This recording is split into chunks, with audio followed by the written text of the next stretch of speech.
during that time period, well before I was in the business, owning an apartment building was a path to creating sustained passive income into retirement. And this was a prudent choice. At the beginning of my career, I had clients that were firefighters, contractors, engineers. These were people that were working hard, guys that owned, small chain of, taquerias and things like that.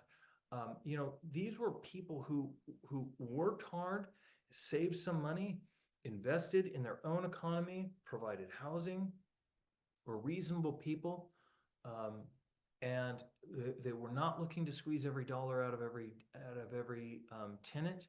They were, I would call them up and say, hey, listen, look, if you do this, you can get an extra $100 out of their rent. And they go, I don't care about the extra rent. I want a good tenant who pays the rent, who doesn't give me a really, really hard time, who takes care of things themselves. I'm not worried about every last dollar. What I'm worried about is is being able to take care of my tenants and they take care of me. We have a good relationship, and, we've figured out how to do this.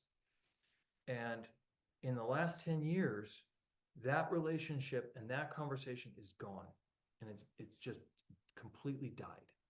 And I saw this happening because I was selling the buildings that were mom and pop owned and operated buildings, and there was no mom and pop buyers. And there was a few. And candidly, I made the first half of my career, I really tried to sell mom and pop to mom and pop.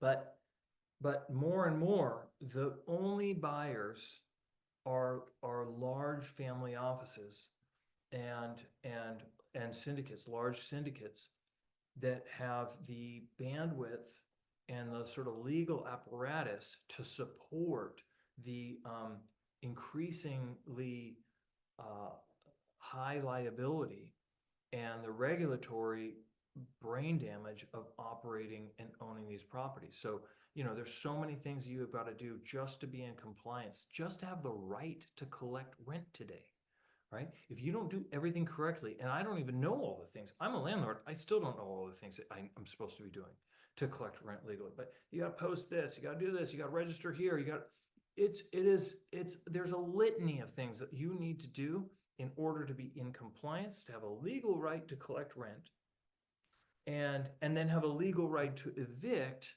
in the event that there's a problem.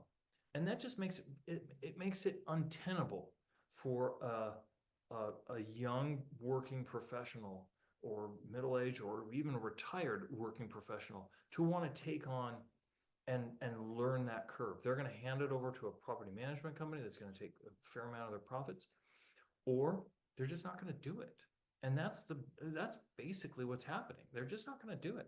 So we're left with the large family offices, which there's nothing wrong with a large family office, but they don't have to care because they're managing 1,000 units, right?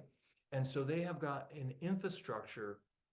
It's not built around having a relationship with the tenant, in that 10-unit building. That's not their frame of reference.